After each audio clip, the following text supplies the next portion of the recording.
त्या दिवशी कॅन्टीनमध्ये एका महिलेला पाहून मनीषाला धक्काच बसला. चेहरा खूप ओळखीचा वाटत होता. कदाचित त्या अनोळखी महिलेची हीच अवस्था झाली असावी. अचानक मनीषाला आठवले आणि तिच्याजवळ जाऊन म्हणाली, "हाय, तुझे नाव मैथिली ना?" महिला तिच्याकडे बघत म्हणाली, "आणि तू मनीषा?" दोघी बालपणीच्या वर्गमैत्रिणी होत्या. मैथिलीने मनीषाकडे पाहिले आणि म्हणाली, "पण तू इथे या ऑफिसमध्ये? तुझी तर मोठी स्वप्न होती ना, तू IAS होण्याचा विचार करत होतीस." मनीषा जरा संकोचून म्हणाली, "हो, स्वप्न आणि वास्तव यात फरक आहे. वडिलांना आपल्या मुलींना सुखी करण्याची घाई होती, त्यामुळे त्यांनी माझ्या शिक्षणाला महत्त्व दिले नाही. मी माझ्या सासूबाईंची आभारी आहे की लग्नानंतर त्यांनी मला अभ्यासासाठी प्रोत्साहन दिले आणि नोकरी करण्यास परवानगी दिली."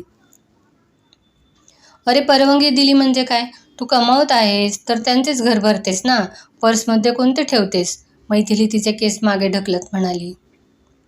"नाही नाही, माझ्या सासूबाई तशा नाहीत. त्या माझ्या कमाईचा एक पैसाही घेत नाहीत." "बरं, आता तू पण इथे काम करतेस, मग एक दिवस एकत्र बसून अनेक गोष्टींबद्दल बोलू."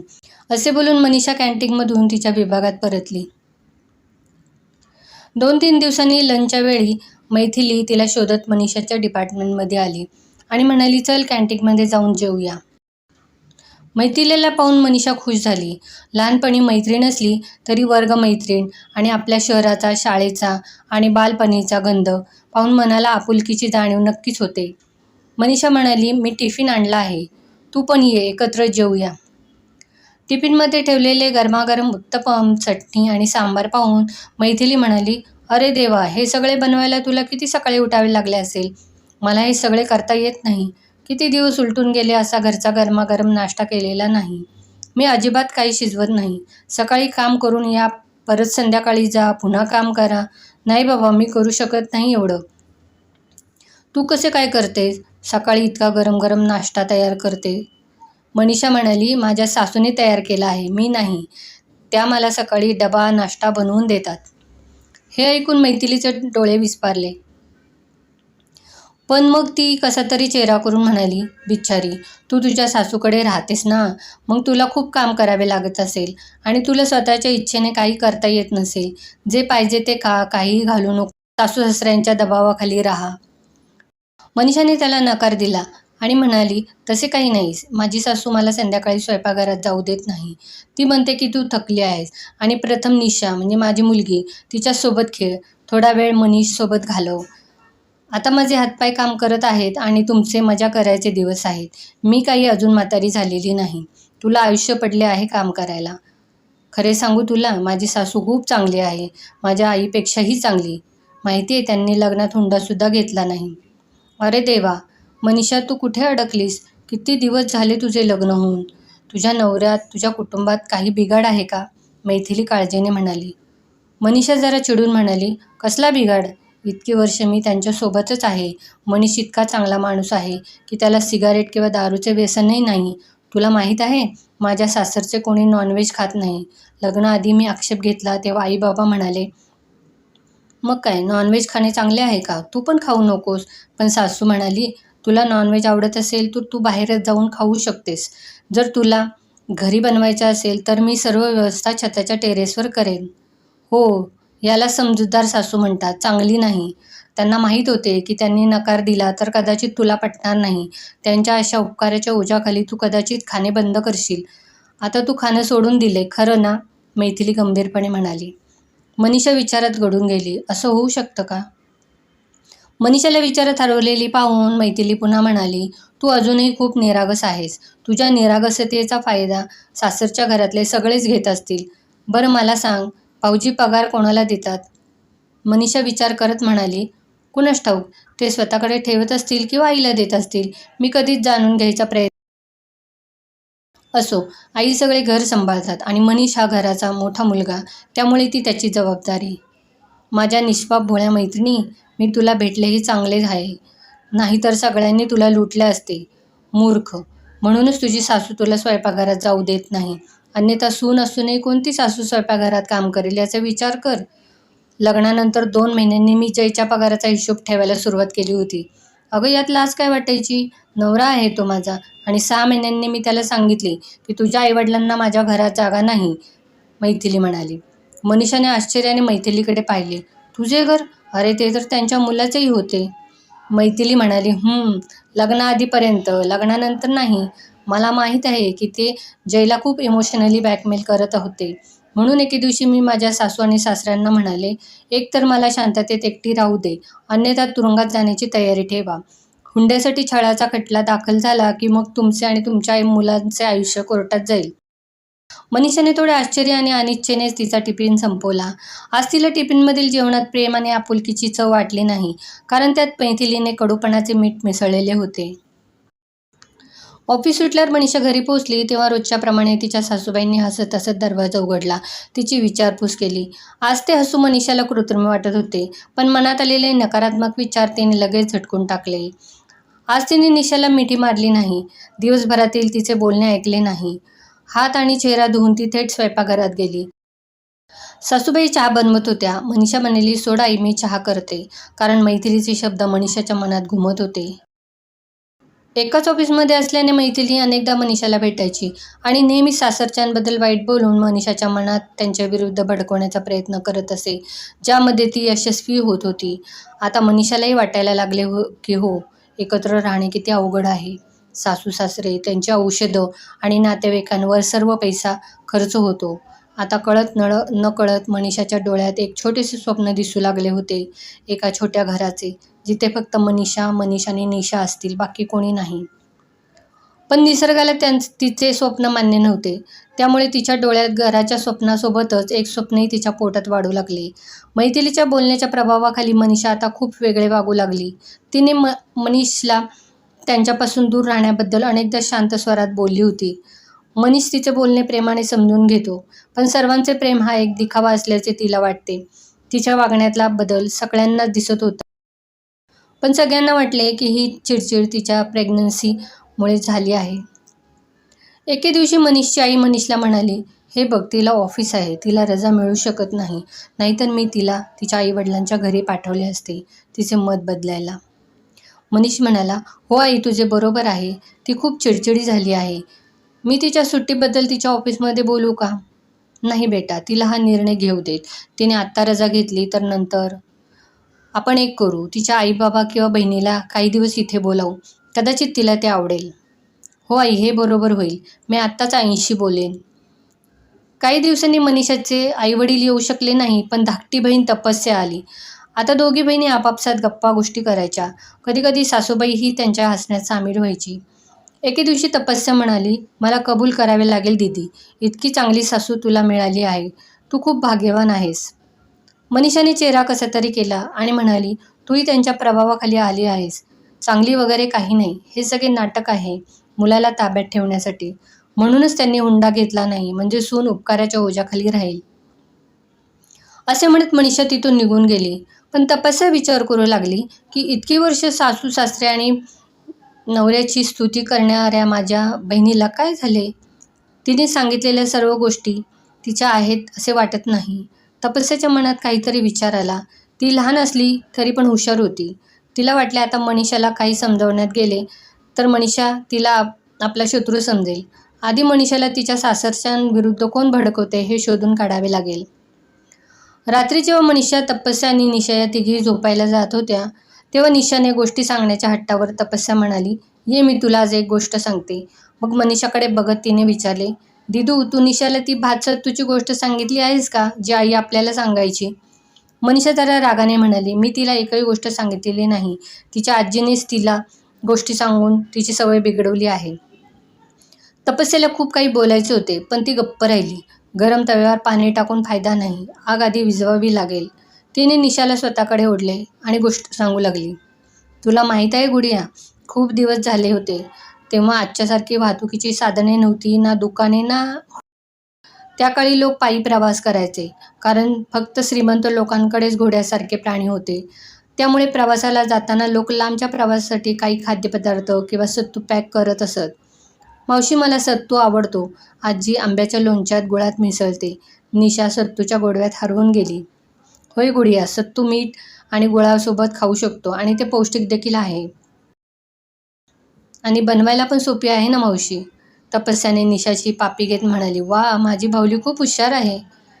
होय, अशाच प्रवासात एका विहिरीजवळ दोन प्रवासी भेटतात. एकाकडे सत्तू आणि दुसऱ्याकडे भात होतं. मासी, भात म्हणजे ज्याला तांदूळ मिळावा म्हणून झोडपले जाते, निशा डोळे मोठे करून म्हणाली. तपस्या म्हणाली, हो ग माझी बावली ती. आता मनीषासुद्धा तिच्या बाजूला होऊन त्यांच्या बोलण्याचा आणि गोष्टीचा आनंद घेत होती. दीदी, काही असो, बालपणीच्या कथा प्रत्येक वयात मनाला गुदगुल्या करतात. कथा पुढे नेत तपस्या म्हणाली, ज्या प्रवाशाकडे भात होता त्याने पाहिले की सत्तू घेऊन आलेल्या माणसाला भूक लागली होती.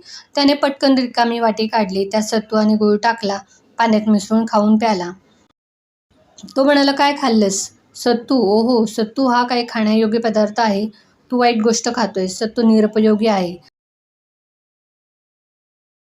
ऐक, माझ्याकडे भात आणि तांदूळ आहे आणि सर्व पदार्थांमध्ये भात सर्वोत्तम आहे. भात हे मजेदार अन्न आहे. मला सांग, तुम्ही देवाणघेवाण कराल, तुम्ही मधुर पांढऱ्या भाताचे जेवण कराल? सत्तू असलेल्याने भात तांदूळ कधीच खाल्लेले नव्हते. धान विक्रेत्याच्या गोड बोलण्यात तो अडकला आणि सत्तूला देऊन त्याने धान घेतले. दोघे पुन्हा एकत्र चालायला लागले. किरकोळ बहाण्याने सहप्रवासी सत्तू घेऊन निघून गेला. तो प्रवासी भात घेऊन चालत राहिला. बराच वेळ वाट पाहिली, पण तो आला नाही. संध्याकाळ जवळ येऊ लागली. तो एकटाच चालत राहिला. बरेच अंतर चालून गेल्यावर थकल्यामुळे त्याने विश्रांती घेण्याचा विचार केला. मंदिरातील एका झाडाजवळ थांबला. समोर पाण्याचा झरा होता. तिथे त्याने भाताचा कट्टा उघडला. त्याला भूक लागली होती. त्याने भात खाण्याचा विचार केला, पण खायचा कसा, तो गोंधळला. योगायोगाने एक मेंढपाळ आला आणि त्याने त्याची मदत घेण्याचा विचार केला. जेव्हा मेंढपाळाने सांगितले की त्याला फोडण्यासाठी मुसळ, स्वयंपाकघरासाठी भांडी, भाजी, चौका आणि स्टोव्ह सर्व काही आवश्यक आहे. मेंढपाळाचे बोलणे ऐकून तो हैराण झाला आणि झाडाखाली उपाशी झोपला. त्या हुशार माणसाने भोळ्या सत्तू प्रवाशाला आपल्या धूर्त आणि खुशामतीने फसवले होते. निशा म्हणाली, मावशी, तो सत्तू असलेला प्रवासी बुद्धू होता का? धान फोडून तांदूळ कधी मिळणार, कधी भात शिजणार आणि कधी खाणार? तपस्या म्हणाली, तो मूर्ख नव्हता, पण अशा व्यक्तीच्या बोलण्यावर विश्वास ठेवला तर त्याला मूर्ख म्हटले जाईल. निशा म्हणाली, मावशी, असे काही होत नाही. कोणीही इतकं मूर्ख नसतो की विचार न करता कोणाच्या बोलण्यावर विश्वास ठेवेल. तपस्या म्हणाली, गुडिया, तू अजून लहान आहेस. जग अशा माणसांनी भरलेले आहे. ते त्यांच्या गोड बोलण्याने तुमच्या मनावर केव्हा नियंत्रण ठेवतात हे तुम्हाला समजतही नाही. तिने मनीषाकडे बघितले आणि, दिदू, तू जागी आहेस की झोपलीस? मला लहानपणी आईने गायलेले गाणे आठवते, असे बोलून ती गायला लागली. मीठी मीठी बातों से बचना जरा, दुनिया के लोगों में है जादू भरा. निशानेही सोबत गायला सुरुवात केली. मावशी, पूर्ण गाणे म्हण ना. नाही गुडिया, झोप आता. तुला सकाळी शाळेत जायचे आहे. उद्या शाळेतून आल्यावर आजीसोबत फोनवर पूर्ण गाणे ऐक. तपस्या आणि निशा झोपल्या, पण मनीषाच्या डोळ्यात झोप नव्हती. जणू ती तिच्या बालपणात पोचली होती. दुसऱ्या दिवशी संध्याकाळी मनीषा ऑफिसमधून घरी आली. तेव्हा चहा पिऊन तपस्या म्हणाली, दीदी, यावेळी तुम्ही मला कुठेच नेले नाही. मनीषा म्हणाली, ठीक आहे, उद्या माझी सुट्टी आहे. उद्या आपण मॉलमध्ये जाऊ.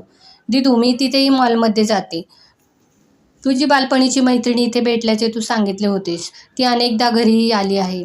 चल, माझी तिच्याशी ओळख करून दे. तपस्या हळूच म्हणाली. ठीक आहे, मी उद्या तिला घरी बोलावते, मनीषा आनंदाने म्हणाली.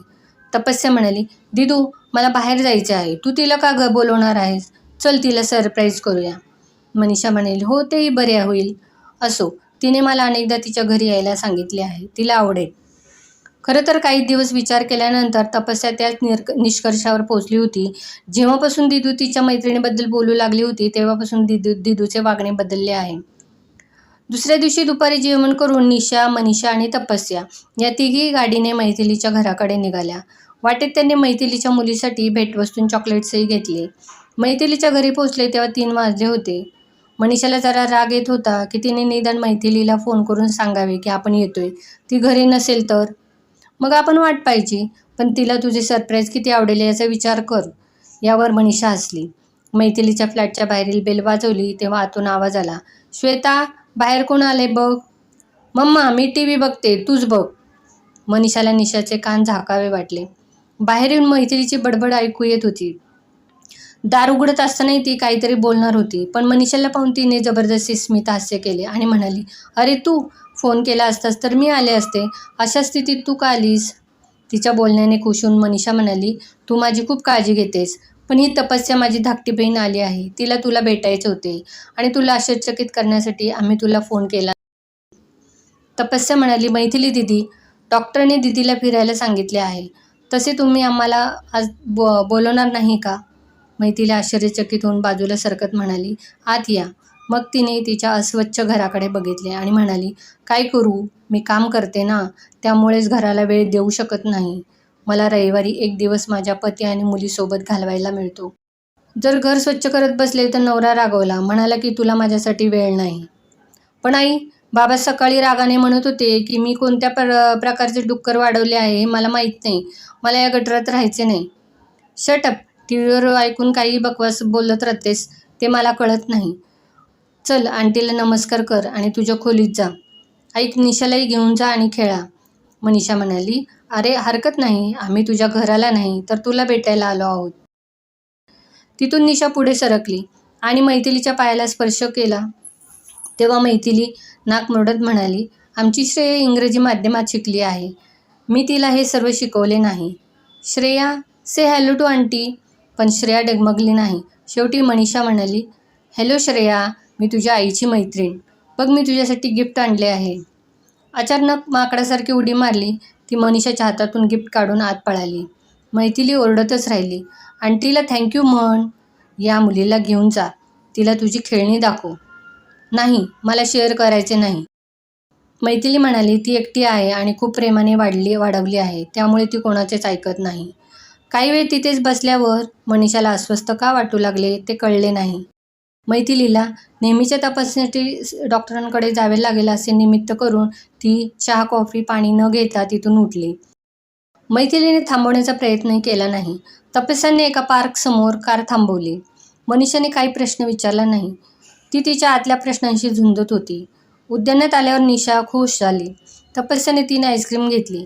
तिघी एकाच बाकावर बसून खाऊ लागल्या. खाऊन झाल्यावर निशा झुला खेळायला गेली. दूरच्या क्षितिजाकडे बघत मनीषा म्हणाली, तू मला मुद्दाम मैथिलीच्या घरी घेऊन गेलीस ना? आईस्क्रीम खाताना तपस्याने तिच्याकडे आश्चर्याने पाहिले आणि म्हणाली, हो, मीच तुला यायला सांगितले होते. काय झाले? तुला त्यांच्या घरी यायला आवडले नाही का? नाही, मनीषाने मान हलवत म्हणाली, मैथिलीने मला घरी वेगळे राहण्याची काय मजा असते याचे दाखवलेले चित्र या घरापेक्षा पूर्णपणे वेगळे आहे. दिदू, ही तुझी मैत्रीण नसून कलियुगाची मंथरा आहे. असे लोक गोड बोलून कधी तुमच्या मनात शिरून तुमच्या विचारांवर ताबा मिळवतात हे तुम्हालाच कळत नाही. ती एकटी राहून सर्व कामे स्वतः करू न शकल्याने रडत होती आणि एकत्र कुटुंबात किती अडचणी येतात हे तुला शिकवत होती. हो तपस्या, मी तिच्या प्रभावाखाली आले होते. हे माझे घर आहे, जिथे माझ्या सासूबाईंनी मला राजकुमारीचा दर्जा दिला होता. तुझे जिजू, ज्यांनी मला राणी बनवले. हे माझे आनंदी साम्राज्य होते, ज्याला मी स्वतःच्या हाताने आग लावणार होते. मनीषा रडत म्हणाली, माझे साम्राज्य उद्ध्वस्त करून त्या मैथिलीला काय मिळाले असेल? मंथराला लालच होता की तिला राणीची दासी म्हणावे, पण मैथिली, तिला कशाचा लोभ होता? मी कधीच तिथे वाईट चिंतले नाही. देवाचे आभार मानते की तू येऊन मला तिच्या तावडीतून बाहेर काढलेस. दीदी, मी काही केले नाही हे तू स्वतःच लक्षात घेतले आणि आता मला वचन दे की तू पुन्हा कोणाच्या गोड बोलण्यात पडणार नाहीस. घरी आल्यावर मनीषा सासूला मिठी मारून रडत होती. तिने सासूबाईंना सगळे सांगितले होते. मनीषाने तिच्या वागण्याबद्दल मनीषचीही माफी मागितली. ती रडत रडत त्या दोघांना म्हणाली, आता तुम्ही दोघेही माझ्यावर तितके प्रेम करणार नाही ना? सासूने तिला मिठी मारली आणि म्हणाल्या, तू नेहमीच माझी मुलगी होतीस आणि कायम राहशील. मनीष म्हणाला, आणि मी? तुम्ही दोघे माझ्या हृदयाचा तुकडा आहात. आणि मी आजी? तुम्ही तिघेही माझ्या हृदयाचा तुकडा आहात. आणि मी? तपस्याने विचारले. तू तर देवदूत आहेस, जिने माझ्या आनंदाचे राज्य दुष्ट जादूगाराच्या हातून नष्ट होण्यापासून वाचवले. अशा मंथरा तुमच्या आजूबाजूलाही असतील. तुम्ही तुमचे सुखाचे राज्य जपून ठेवा आणि हा मंत्र गुणगुणत राहा. मीठी मीठी बातों से बचना जरा, दुनिया के लोगों में है जादू भरा.